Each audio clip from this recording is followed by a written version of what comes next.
नमस्कार। मैं डॉक्टर अगम दयाल लखनऊ में जन विकास महासभा लखनऊ और जो कि प्रदेश स्तरीय एक एनजीओ है और सोसाइटी ऑफ कैरियर टेक्नोलॉजी जो कि शिक्षा की जागरूकता के बारे में पिछले 20 साल से प्रतिबद्ध है के तत्वावधान में आपके सामने उपस्थित हूँ। क्योंकि आजकल पूरी दुनिया में कोरोना वायरस फैला हुआ है और लॉकडाउन के कारण सारे शिक्षण संस्थान भी बंद हैं, लेकिन सरकार का यह सोचना है कि शिक्षा निरंतर चलती रहनी चाहिए, बच्चों की शिक्षा रुकनी नहीं चाहिए। इसलिए सरकार ने ये अपेक्षा की है कि सारे शिक्षक भी अपने विषय के लेक्चर्स को ऑनलाइन उपलब्ध कराएं, जिसे बच्चे अपने घर बैठे ही उसे देख सकें और उससे अपनी पढ़ाई चालू कर सकें। तो हमारे जन विकास महासभा आज से ये कार्यक्रम शुरू करने जा रहा है। मैं पिछले 45 साल से जूलॉजी पढ़ा रहा हूँ। जूलॉजी के बारे में आपको कुछ बताऊँगा। असल में जूलॉजी मतलब जंतु के बारे में हमें तुरंत हमारे दिमाग में आता है हाथी, घोड़ा, चूहा, बिल्ली, खरगोश, आदमी। लेकिन आपको सुन करके ताज्जुब होगा कि ये सब तो सिर्फ सारी दुनिया में जो प्राणी हैं उसका 10% 10वां हिस्सा है और 90% तो ऐसे प्राणी हैं जो कि हमें दिखाई ही नहीं देते हैं। अब आप सुन करके ताज्जुब करेंगे कि हमारी आँख की भी एक क्षमता है, वो 1/10 मिलीमीटर से बड़ी चीज कोई देख सकती है। यानी इसे आप ऐसे भी कह सकते हैं कि किसी दो बिंदु के बीच की दूरी 1/10 मिलीमीटर से ज्यादा है तब तो वो हमें दो बिंदु दिखाई देंगे, लेकिन यदि 1/10 मिलीमीटर से कम है तो वो एक ही बिंदु दिखाई देगा।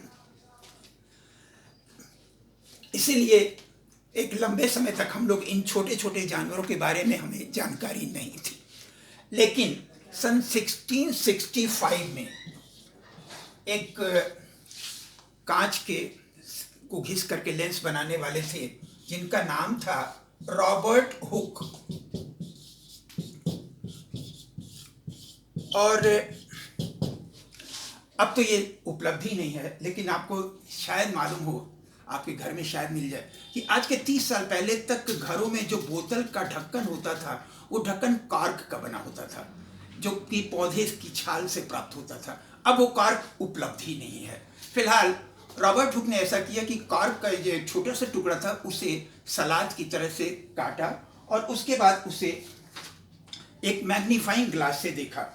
मैग्नीफाइंग ग्लास से देखने पर उन्हें जैसे शहद की मक्खी के छत्ते होते हैं ना, तो शहद की मक्खी के छत्ते की तरह से उन्हें इस तरीके से संरचनाएं दिखाई दी। ग्रीक भाषा में काइटोस का मतलब होता है खाली जगह, तो चूंकि उन्हें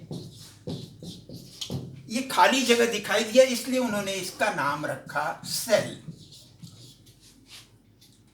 अब 1/10 मिली इनका 1 मिलीमीटर का 1/1000वां हिस्सा जो होता है उसे क्या कहते हैं हम? 1 माइक्रोन। ये क्या है? 1 मिलीमीटर का 1/1000वां हिस्सा। फिर 1 माइक्रोन का भी 1/1000वां हिस्सा होता है, तो उसे कहते हैं 1 नैनोमीटर। अब असल में ये जो कोशिका है इसका साइज करीब 1 से लेकर के 4 माइक्रोन तक होता है, तो इसीलिए पहले हमें यह नहीं दिखाई देता था। लेकिन जब माइक्रोस्कोप की खोज हुई, माइक्रोस्कोप के द्वारा देखा गया और बाद में ये पता चला कि जैसे एक मकान जो कि इस तरीके की ईंट से मिलकर के बना होता है, इसी तरीके से सारे जंतुओं और पौधों का शरीर भी छोटी छोटी ईंट जैसी संरचनाओं से मिलकर के बना होता है, जिन्हें सेल कहते हैं। बाद में तो स्लाइडेन और श्वान ने सेल थ्योरी में ये कहा कि सारे जानवरों और पौधों का शरीर इसी तरीके से सेल से मिलकर के बना हुआ है। फिर इसके बाद ये पता चला कि इसमें सेल जैसी संरचना जो थी, सन 1831 में रॉबर्ट ब्राउन नाम के वैज्ञानिक ने बताया कि इसके अंदर एक और ज्यादा घना हिस्सा होता है जिसे न्यूक्लियस कहते हैं। अब इस न्यूक्लियस के अंदर फिर दो चीजें पाई जाती हैं। एक तो डीएनए और दूसरा हिस्टोन प्रोटीन।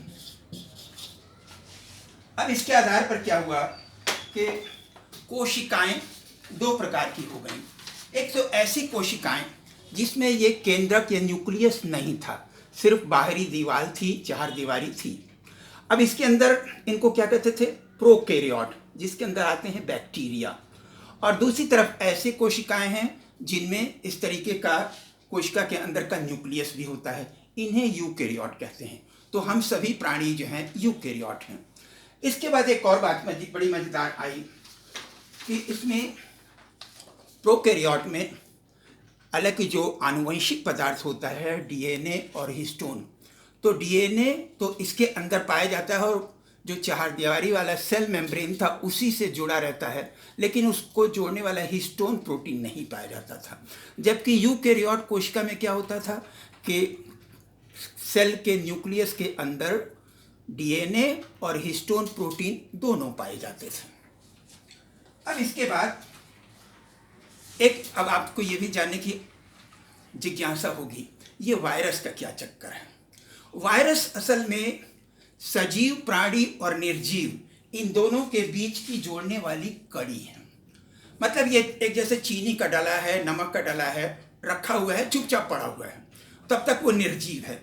लेकिन यदि ये किसी जीवित प्राणी के शरीर के अंदर प्रवेश करता है तो ये जीवित की भांति व्यवहार करने लगता है, ये विभाजित होने लगता है, 1 से 2, 2 से 4 होने लगता है। अब इस वायरस में क्या होता है कि इस वायरस की संरचना में एक अंदर जो आनुवंशिक पदार्थ होता है और वो जो भी इसके गुण होते हैं उन गुण या लक्षणों को नियंत्रित करता है, और उसमें एक सिंपल सा खोल होता है। वायरस में सेल जैसी संरचना नहीं होती है। अब जो खोल होता है उसको कैप्सिड कहते हैं। सामान्यतः तो वायरस की ये संरचना है, लेकिन जैसे कोरोना वायरस है और फ्लू वायरस है, उसमें क्या होता है कि इस केंद्रीय जेनेटिक मटेरियल के बाहर कैप्सिड, इसके बाहर एक और खोल होता है लाइपोप्रोटीन से बना हुआ, और उसके बाहर भी बहुत से कांटे जैसी रचनाएं निकली रहती हैं, स्पाइक्स। इसीलिए इस तरीके के जो वायरस होते हैं, फ्लू के वायरस या कोरोना के वायरस, इनको किल करना, नष्ट करना बहुत मुश्किल हो जाता है, और इसीलिए आज इनका कंट्रोल करना एक मुश्किल समस्या बनी हुई है सारे वैज्ञानिकों के लिए। अब सवाल उठता है कि कोशिका में क्या क्या चीज़ें होती हैं, ये बातें फिर आपको कल बताएंगे।